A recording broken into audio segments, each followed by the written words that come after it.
No hemos empezado el nuevo reglamento y ya tenemos la primera polémica o ya tenemos la primera levantada de manos de algunos equipos a la FIA de, oye, creemos que alguien está haciendo algo ilegal.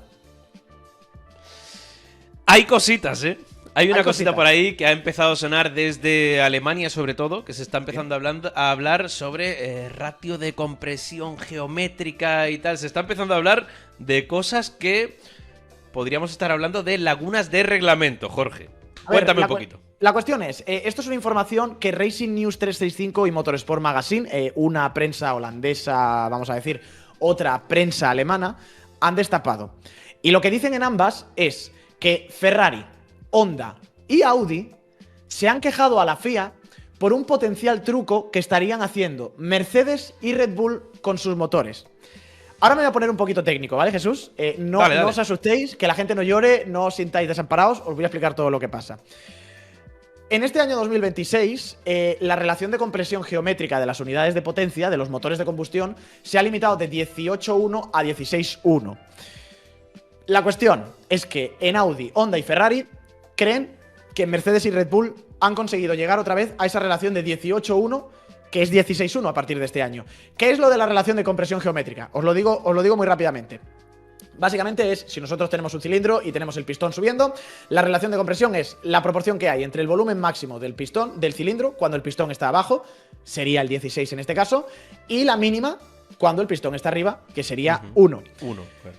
Cuanto más alto es el número, 18.1, más potencia y más eficiencia hay en el motor. Porque en el fondo lo que estás haciendo es meter una mezcla más amplia, estás metiendo más volumen, básicamente. Es como si de alguna forma hicieras el cilindro más grande, por decirlo así. ¿Qué te interesa a ti? Tener el número más alto posible. Porque con ese número más alto tienes, como digo, más potencia y tienes más eficiencia. Antes, en 2025, era 18.1.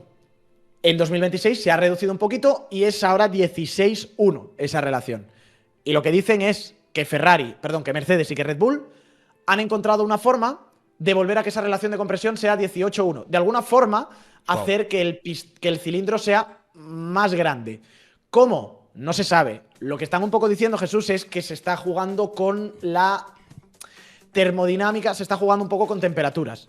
Y que están consiguiendo que a altas temperaturas los elementos, el interior del cilindro, se expanda y por tanto al expandirse se hace más grande y por tanto esta relación de compresión pasa de ser 16.1 a 18.1. ¿En qué se traduce esto?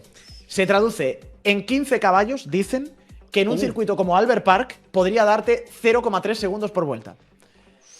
A ver, aquí se toca mucho el violín, hay que pillar esto con pinzas. La fuente es buena, sin embargo, y no me parece casual que Audi esté dentro de las quejas y que la noticia salga de un medio alemán.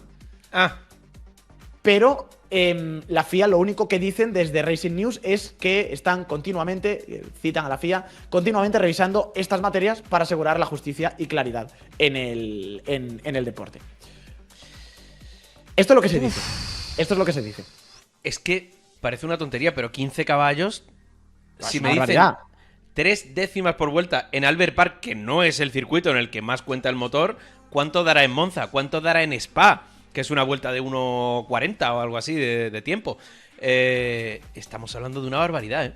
15 caballos que más o menos van a tener 1000 en total, entre parte de combustión interna y parte eléctrica, que sería un 1,5%, ¿no? O sea, estaríamos hablando de... De hecho, no recuerdo ahora cuánto era, pero aquella norma que puso la FIA de la Duo, que si excedías, no sé si era el 1 o el 2%, ya te dejaban empezar a desarrollar temas que en otro caso no te dejan. Estamos hablando ya de algo límite, ¿eh? Claro. Por ejemplo, lo que estoy leyendo es que cada vez, ya mira, The Race, por ejemplo, también se acaba de hacer eco hace 15 minutos ahora mismo de la noticia, que el problema es que se puede haber encontrado una laguna en el reglamento en cómo se mide esa relación de compresión, Jesús.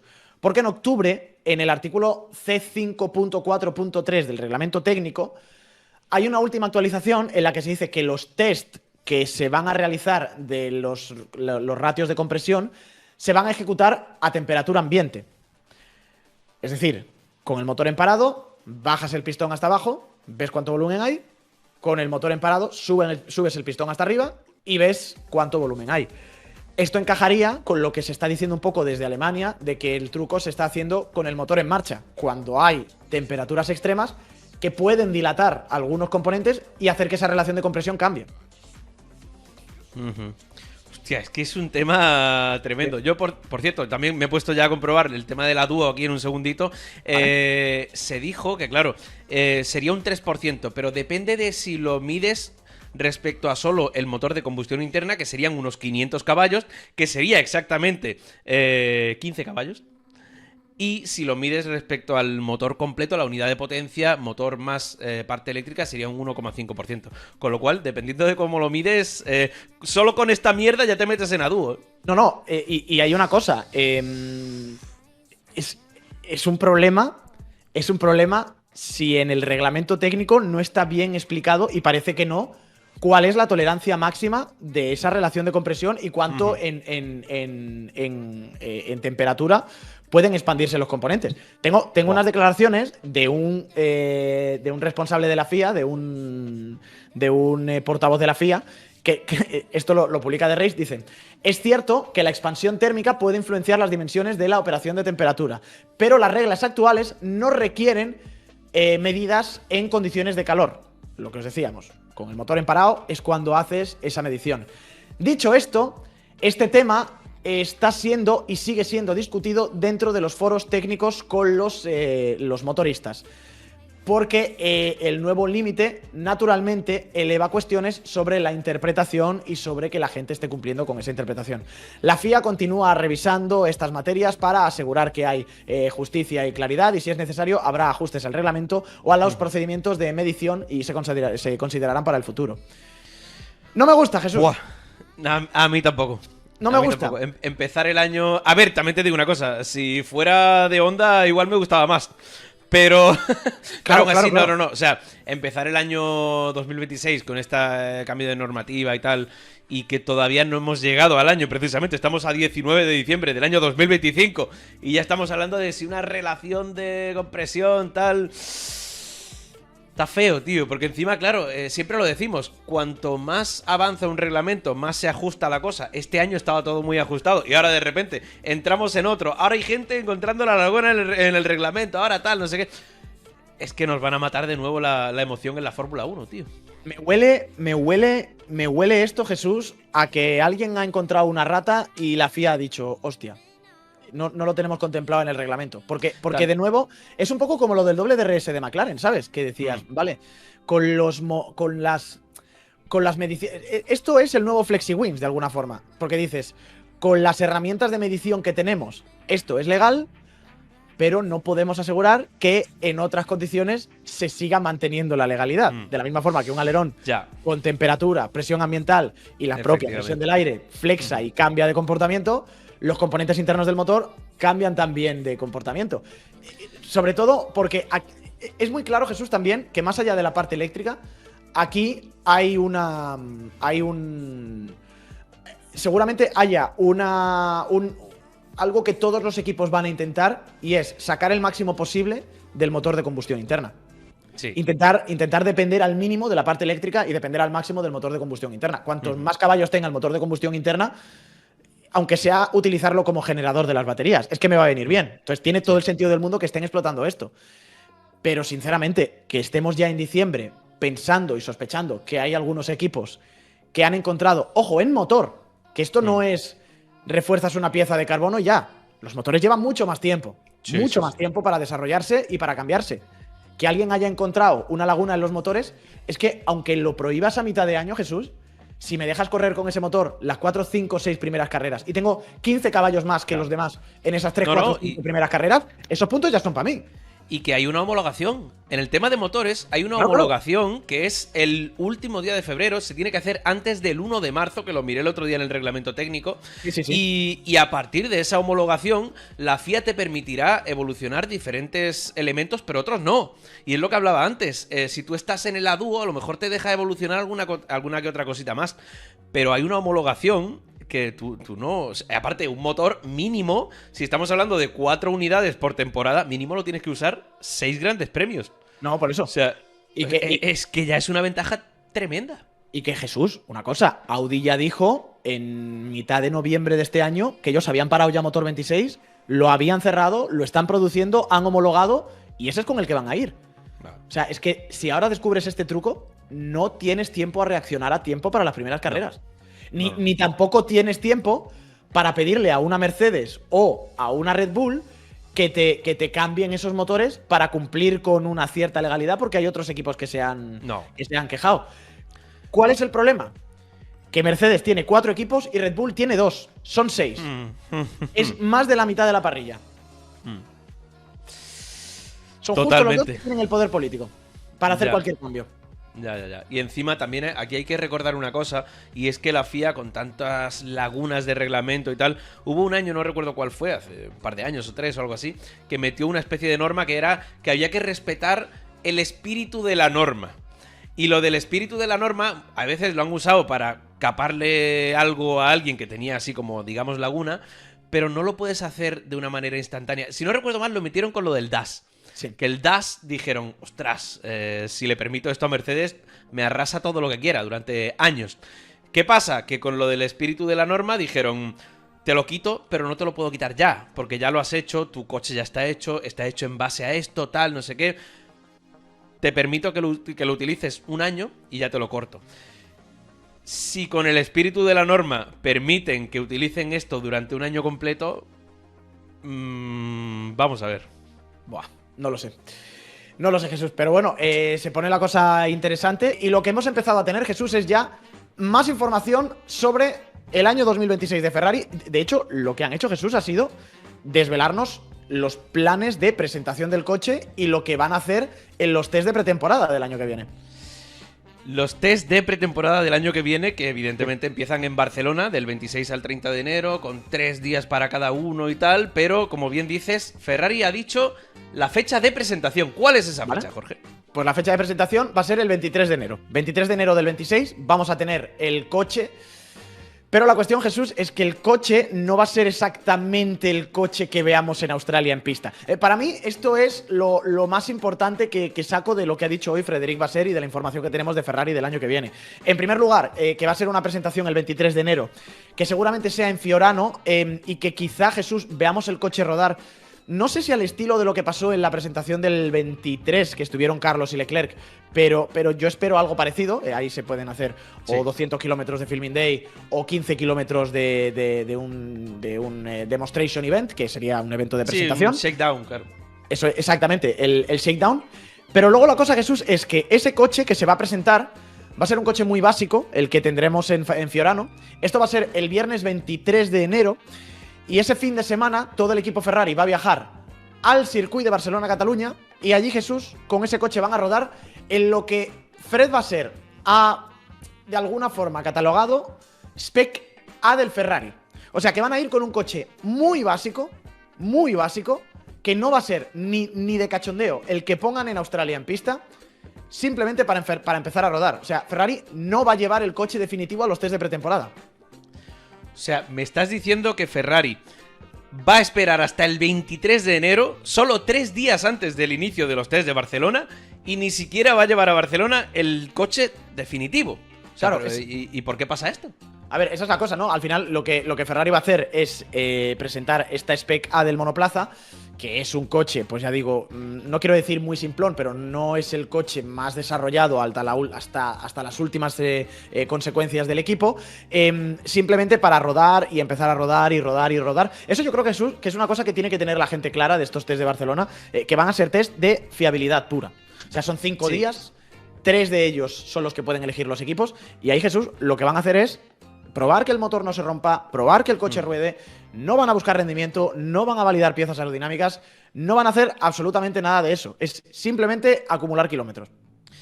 Claro, y sobre todo en un cambio de reglamento en el que, bueno, tienes un motor completamente nuevo, ahora con mucho más protagonismo de la parte eléctrica, incluso aparte el motor V6 de 1,6 litros también lo vas a tener que probar. Vas a tener que probar incluso, ha dicho Frédéric Vasseur, ya no solo fiabilidad a nivel de unidad de potencia, sino también de las piezas del coche. Claro. O sea, va a haber que probar de todo. Hay que hacer pura fiabilidad en esta pretemporada. Claro, a ver, mira, tengo las declaraciones de Basser, lo que recoge, por ejemplo, Autoracer, lo que recoge de Race, cito textualmente al jefe de equipo de la escudería, dice, creo que todo el mundo lo va a hacer. En esta situación, lo más importante es acumular kilómetros.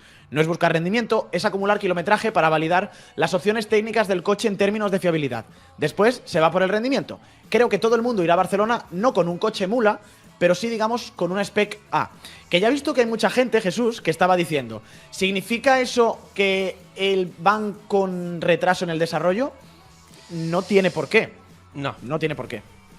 No tiene por qué, efectivamente. Igual que muchas veces hablamos de un crash test, por ejemplo, que si lo ha pasado este equipo y el otro no, este no lo ha pasado, tal, ya, claro, pero muchas veces el que lo pasa primero es porque ha sido más conservador y el que lo pasa al final, o el que no lo pasa al principio y después lo pasa es porque ha sido mucho más, ha tomado mucho más riesgo y ha ido a por algo más agresivo, claro. Claro, ahí hay una cosa, Jesús, que es importante. A ver, esto es un poco el ejemplo que estábamos poniendo de estar haciendo un trabajo y cuándo lo mandas a imprimir, ¿no? Yo creo que con los coches del año que viene estamos en esa situación. Ahora mismo, en el túnel de viento, en los bancos de pruebas, en la prueba de CFD, la gente está diseñando un coche. Y cada día que pasa, encuentran más tiempo en ese coche. Claro, si tú dijeras, no voy a poner en producción ese coche, puedo seguir desarrollando y de lo que tengo ahora a lo que voy a tener en marzo, cuando empiece la temporada, es que a lo mejor ese coche de marzo es un segundo más rápido. Vale, tiene que haber un punto en el que este coche lo lleves a la realidad, si no es una cosa virtual todo el rato. ¿Qué es lo que van a hacer en la mayoría de equipos? Lo que han mandado a producir para los test es una fase, no quiero decir antigua del coche, pero bueno, es una primera iteración inicial, más o menos, por decirlo así. Donde tú metes el motor, Jesús, y lo que haces es, pues lo que tú has dicho, rodar, que no salten los pontones, que el motor funcione bien, que no haya vibraciones y tal. Y mientras tú sigues desarrollando ese coche para luego ya llegar a Australia o a los test de Bahrein, donde seguramente buscas rendimiento, y allí sí metes una cosa más parecida a lo que vas a tener en los test. O sea, perdón, en la temporada. En la temporada, sí, efectivamente. Y una temporada en la que va a ser crucial el desarrollo. O sea, el primero que llegue a Australia y gane, sí, bueno, puede ser la hostia. Igual que Ferrari en 2022, al principio de la temporada tenía un cochazo. Claro, golpe, y al claro, final y Red Bull acabó arrasando en 2022 con el cambio de reglamento. Con lo cual, es una temporada también en la que el desarrollo va a ser espectacular. O sea, todavía queda muchísimo de aquí a que sepamos quién va a ser campeón del año que viene. Sí, y de hecho va a ser, por ejemplo, ha hablado de eso, porque decía algo así, Jesús, como que este año, en el 25, más o menos el dibujo que tenías en Bahrein, en los test de Bahrein, es el dibujo con el que has llegado a final de temporada, que yo puedo estar de acuerdo con esa afirmación. Sí. El año que viene va a ser muy distinto. El año que viene va a ser un 2022, por ejemplo. Sí, que Ferrari empezó siendo la referencia y luego al final el Red Bull acabó siendo mejor coche a final de ese año con clarísima diferencia.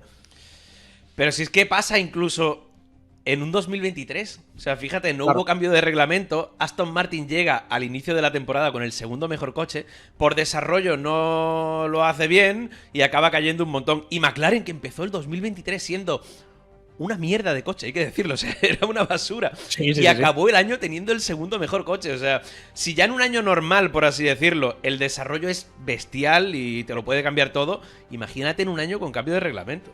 Sí, ahí, por ejemplo, el que sea un poco más agresivo, ¿no? En esa. Incluso yo creo en esta primera parte, Jesús, en qué coche vas a poner en pista, es el que puede tener un poco de rédito ganado. Decía Basser, por ejemplo, que en Ferrari van a ser agresivos, no agresivos con el concepto del coche, que en Ferrari van a ser agresivos con esta circunstancia de hasta qué momento esperar para decir, vale, paramos aquí, imprimimos, o sea, llevamos el coche a producción y ese es el coche que vamos a tener en pista. Porque cuanto más tardes, evidentemente, más tiempo has podido encontrar, más rápido has hecho el coche en simulaciones, pero te la juegas a no llegar a los test. En ese sentido, abrochar los cinturones, porque esto es Ferrari diciendo que son agresivos. Que te digo una cosa, Jesús, perdón que estoy solapando temas, pero ya me jode que Ferrari dijo que esto iba a ser el invierno silencioso y han tardado 2 semanas en hacer una comida con periodistas donde, ahora os lo voy a contar, es que han dicho hasta cuántas iteraciones del alerón delantero han hecho para el coche del año que viene. Ya. Han tardado 2 semanas en romper el silencio. No pueden tener la boca cerrada, es imposible. Es imposible. Pero también te digo una cosa, a mí me da un poco de rabia en cierto modo todo esto, porque los test de Barcelona van a ser a puerta cerrada, ya lo han dicho, no nos van a dejar entrar, no van a dejar entrar a nadie, va a ser todo muy secreto y tal, y ahora dice Ferrari que, bueno, que van a ser muy agresivos, pero que a Barcelona todo el mundo va a llevar una Spec A, o sea, nadie va a llevar un coche que, o sea, puede haber alguna barbacoa y tal, algún que otro, pero si todo el mundo va con una Spec A, a priori lo que me dice a mí la lógica es que no va a haber demasiadas barbacoas. Déjame entrar, tío. Ya. O sea, o llevas una Spec A y dejas entrar a la gente, o vas con todo y lo haces a puerta cerrada, tío. Lo peor de todo, Jesús, es que yo creo que con la Spec A incluso vamos a tener alguna barbacoa. O alguien se va a colar. Porque lo que te estaba diciendo de Baser, por ejemplo, dicen que ellos han sido agresivos. No con el concepto del coche. Ellos han sido agresivos en la planificación de la temporada. Te cito textualmente, dice: no sé si hemos sido agresivos o no con el diseño del coche, estamos tomando opciones. Lo que es ser agresivo es posponer al máximo la validación de los diseños. Lo que yo os decía, lo de mandarlo a imprimir. Llegar al último minuto a Barcelona o a Bahrein con un coche que vas a ensamblar en el garaje. Eso es agresivo. Si quieres terminar un mes antes, no es agresivo, es conservador. Y aquí viene la frase: pero será agresivo, porque siempre lo hemos planeado y vamos a terminar de ensamblar el coche el día antes de la presentación. O sea, que es que el domingo por la noche en Barcelona y el jueves por la noche en Fiorano van a estar apretando tornillos del coche Spec A que se va a ver el viernes. Yo te digo una cosa, Jorge. La presentación el 23 de enero, primer día de test en Barcelona, y que van a estar apretando tornillos el 22 por la noche, primer día de test en Barcelona el 26... ¿Llega el coche de Maranello a Barcelona en un par de días? Quiero pensar que sí. También te digo una cosa. En un camión en Fiorano y carretera hasta Barcelona. Yo quiero pensar que sí. Tienes un par de días, tienes que llegar allí, montarlo todo, sacarlo todo del camión. O sea, no es solo llegar allí y ya está. Ya. Es llegar y montarlo todo. También te digo una cosa. Son 3 días para cada equipo y son 5 en total. Igual Ferrari empieza el tercer día. Puede ser. En vez del primero. ¿Sabes? Igual lo han hecho tan agresivo que igual empiezan el segundo o tercer día. A mí no sé si me entra en la cabeza que lleguen del 23 al 26, ¿eh? No lo sé, tío, porque Alpine, por ejemplo, lo que ha dicho es lo que tiene lógica y lo que tú estás diciendo. Presentamos allí. Alpine ha dicho pit lane a la Fórmula 1 antigua, tío, que molaba mucho. Claro. Empiezan los test a las 9 de la mañana, pues 8:30, pit lane. Venga, levantamos mantas, coche para adentro, arráncalo, se mete el piloto y a empezar a rodar. Eso es lo que va a hacer Alpine, por ejemplo. Total. Williams... Yo creo que Williams, su presentación ha sido ya enseñar la decoración del coche, que ahora os lo vamos a pinchar, y ya veremos luego lo que hay en Barcelona. Ferrari, bueno, tiene que hacer el eventito y tiene que hacer ahí la cosa en Fiorano. Lo interesante, Jesús, y para cerrar ya un poco el tema de Ferrari, es que además de Frédéric Vasseur, ha estado Loic Serra también, el director técnico, en esa comida / rueda de prensa que han dado hoy.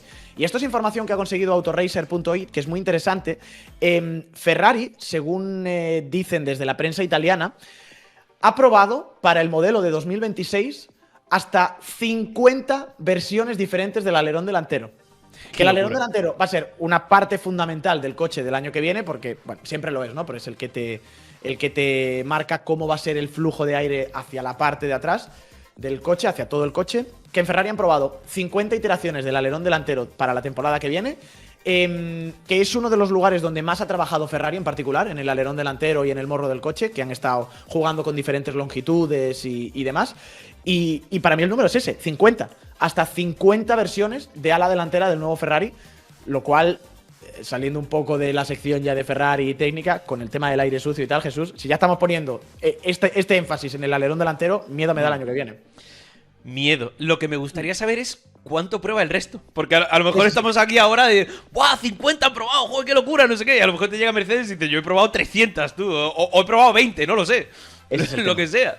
Pero bueno, ya veremos. De momento a mí la cifra de 50 me parece llamativa como mínimo. Sí, y sobre todo, bueno, que Ferrari había prometido que iban a hacer un invierno silencioso, y de invierno silencioso nada, y ya estamos vendiendo cosas para el año que viene. No han dicho nada de rendimiento, al menos, pero bueno, ya me gusta que han dado claves de cómo van a ser esos tests, porque ya nos ayuda a entender un poquito lo que vamos a ver. Y en ese sentido, Jesús, Williams es el otro equipo, uno de los otros equipos protagonistas, que ha enseñado hoy ya, lo tenéis ahí en pantalla, la decoración de los test para el año que viene. No miréis a este coche, Jesús, porque esto es una maqueta de la FIA. Sí, maquetazo. Y aparte que yo te voy a decir una cosa, la decoración... bueno, a ver, que aparte, creo, si no recuerdo mal, que dijeron que la iban a elegir los fans, que había una votación y tal, y yo no sé hasta qué punto el criterio del fan de Williams, pero bueno, ahí está el tema. A ver, es la decoración de test, es la típica de camuflaje para intentar tapar un poco las líneas. Creo que son como brochazos, ¿no, Jesús? Es como una especie de patrón como de brochazos blancos sobre el fondo azul. O sea, no queda feo, pero te digo la verdad. Como la que se curró, por ejemplo, Red Bull en 2015 con Kvyat en Jerez. Eso, bueno, con Kvyat y con Ricciardo ese año en Jerez. Como esa decoración de camuflaje, yo no he visto ninguna otra, ¿eh? No, eso. La verdad que las de camuflaje, ojito, ¿eh? De vez en cuando ha salido alguna que otra de camuflaje que ha sido brutal, ¿eh? Sí. Absolutamente brutal. ¿A ti te mola? A mí la de Williams. Sí.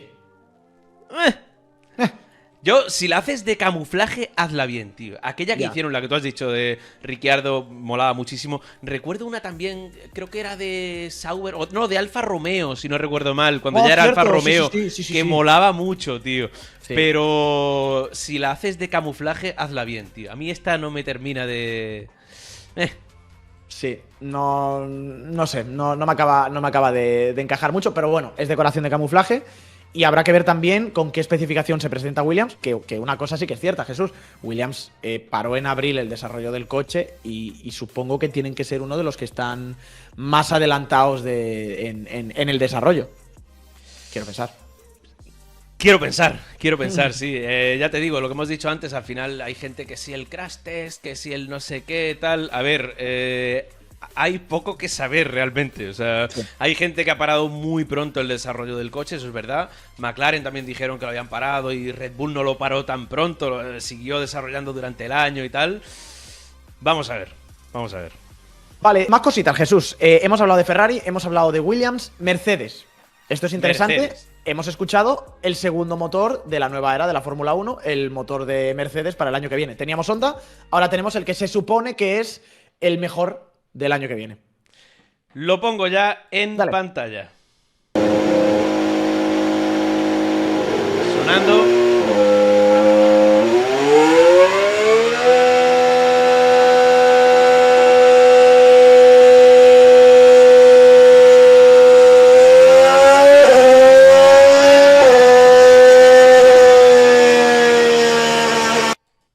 ¿Qué te dice, Jorge? No sé. Veía que había gente que ponía memes en Twitter de queda claro con este sonido que la relación entre combustible y comburente no es la perfecta. Ya hay 4 equipos que eliminamos. No lo sé. O sea, honestamente, me gusta más cómo suena el de Honda, pero por el rateo cuando baja marchas. Aquí no se escucha ese rateo, pero ya está. O sea, ya está. Coincido absolutamente. El rateo del Honda me parece una pasada. Y sobre todo cuando baja las marchas y tal, la verdad que mola muchísimo, pero del sonido no se puede decir nada. O sea, hay gente que, bueno, cuando escuchó el Honda, suena a tercer mundial. A ver. A ver, tranquilos. Igual que con este, no puedes decir, no, el Mercedes va a dominar el año que viene. Sonido, ya está. No, ahí lo único, por ejemplo, que en comparación con el sonido del Honda, en el Mercedes escucho como un silbido que no sé si será algo de turbo o será algo a lo mejor de las cajas estas de cambio que son de dientes rectos como hay en Fórmula 1. Suelen hacer ese sonidito también como de más agudo de silbido y eso no lo escuchaba en el Honda.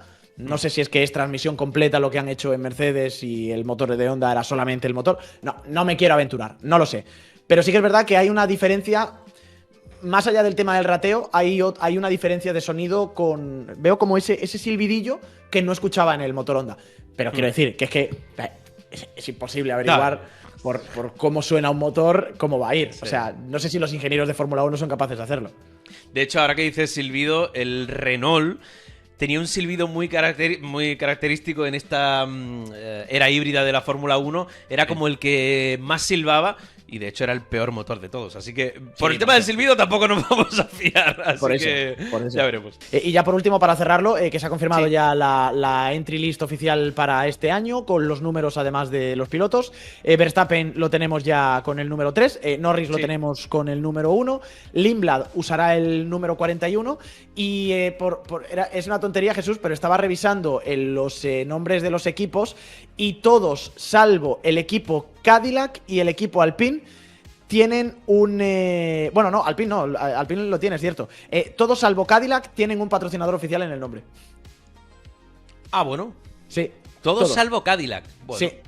Me extraña que no hayan encontrado ya alguno, pero ya llegará. Sí, o sea, McLaren tiene Mastercar, es McLaren Mastercar F1 Team a partir de este año, Mercedes AMG Petronas, Oracle Red Bull Racing, Scuderia Ferrari HP, Atlassian Williams F1 Team, Visa Casab Red Bull, Aston Martin Aramco, Haas pasa a ser TGR Haas por Toyota Gazoo Racing. Sí, por Toyota. Audi Revolut F1 Team, BWT Alpine Formula One Team y Cadillac Formula One Team.